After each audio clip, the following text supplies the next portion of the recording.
I've been in this industry now for many, many years, and I was counting that I've seen a change of guard in terms of ministers, 5 ministers having been in this industry.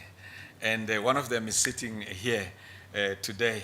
If you didn't know that Dr. Maduna was in 1998 the Minister of Energy.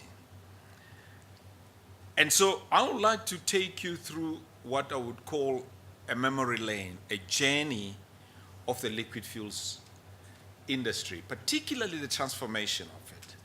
And it's very important that you understand. And in between, I will highlight what I think are key lessons that we've learned and what we need to do further. All right, let's go. Year 2000. Before that, 1998, the white paper was issued. It was issued during the reign of Dr. Maduna, and the ministerial task team was formed. And when he left, Minister Phumzile Mlambo Ngcuka took over and forced us to engage.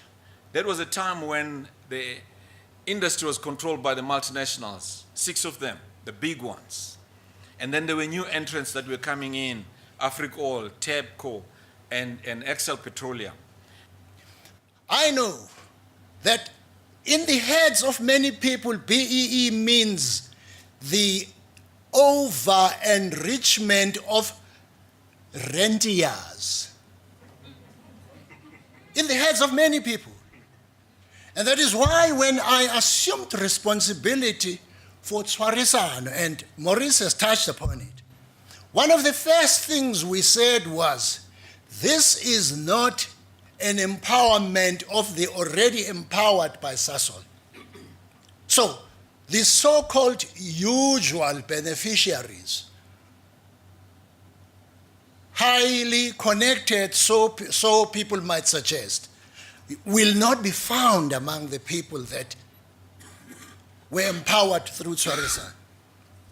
I remember I had a series of meetings with the leadership, with the then leadership of Sasol on this question. Peter Cox, Pat Davis, Trevor Monday, to mention just those few. And I accepted the responsibility for putting together Tshwarisano on one simple condition, and that is that it's not about empowering people who already have money. It would have been very, very simple because some people already had billions those years. Just to say, look, do you have 2 billion rand to buy 25% of Sasol oil? They would have stepped forward and bought it. There were banks that were standing behind people who were already empowered, ready to give them money. I tell you, ladies and gentlemen, I lead rich people who started with Tshwarisano when they had nothing in their pockets. Nothing. TCS established its own sales and marketing team to go out there and find businesses. Within a couple of, about 2 years or so, the company grew about 5-fold. We were sitting at 50 million liters, and TCS was able to basically, in congruence with, with the total South Africa dividends, to pay its own debt.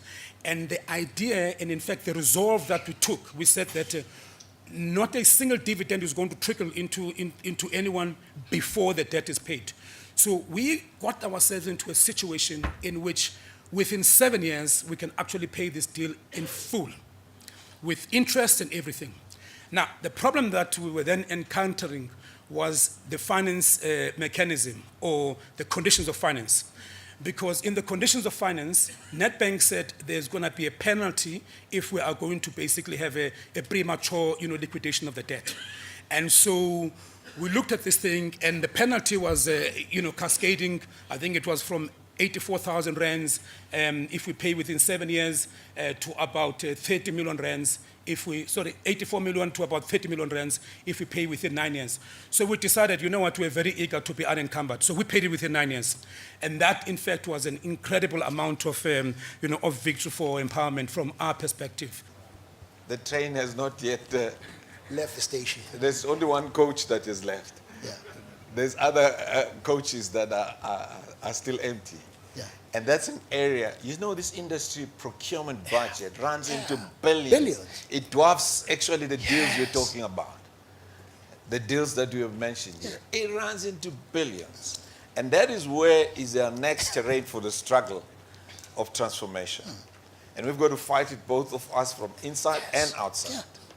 And that is where the train is real, because that's where is hard cash. You don't have to wait for 10 years to get dividends there. Once you're able to get through, and I know a lot of people here would say it's difficult, there's barriers and all sorts of things, but that's what business is all about. Firstly, what I want to just talk about here is just understanding the margins of these different products. Jet fuel actually fetches the smallest amount of margin. I mean, the margins are extremely Wafer thin. anorexic. And also from an insurance point of view, if you're going to handle jet, you need something like $5 billion from the Lloyd's of London.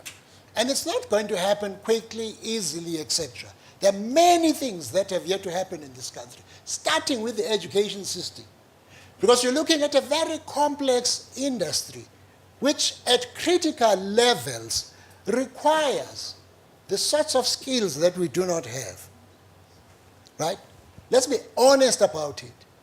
We are steadily, as a country, recovering.